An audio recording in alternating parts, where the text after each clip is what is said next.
राष्ट्रपति चुनाव की चर्चा इन दिनों हम और आप दोनों ही सुन रहे हैं। इस राष्ट्रपति चुनाव में देश को पहला आदिवासी और दूसरी महिला राष्ट्रपति मिलने वाली है। द्रौपदी मुर्मू का जीतना लगभग तय माना जा रहा है, क्योंकि अकाली दल और बीएसपी जैसी पार्टियां पहले ही अपना समर्थन एनडीए को दे चुके हैं।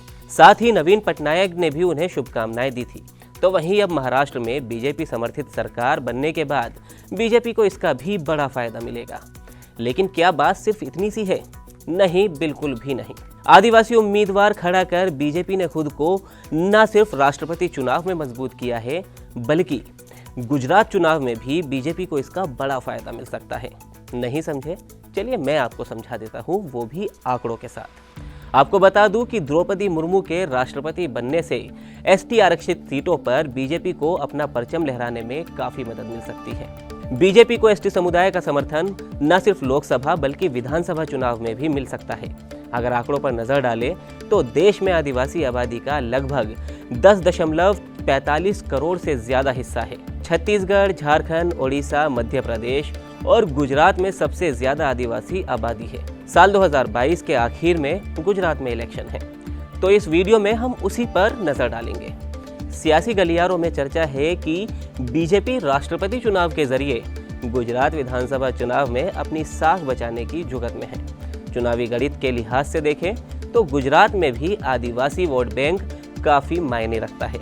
आप सोच रहे होंगे कि ये बीजेपी को कैसे फायदा पहुंचाएगा।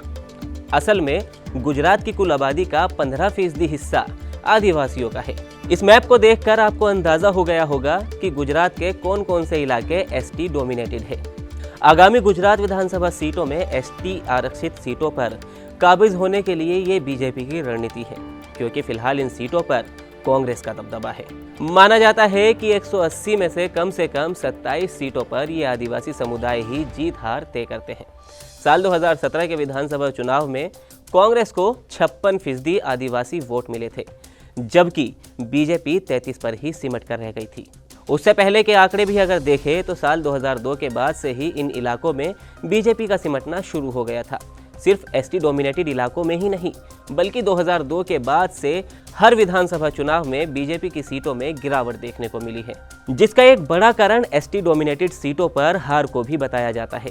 साल 2002 में बीजेपी के पास 13 ट्राइबल सीट्स थी, वहीं 2007, 2012 और 2017 में ये घटते हुए सिर्फ 9 ही रह गई है।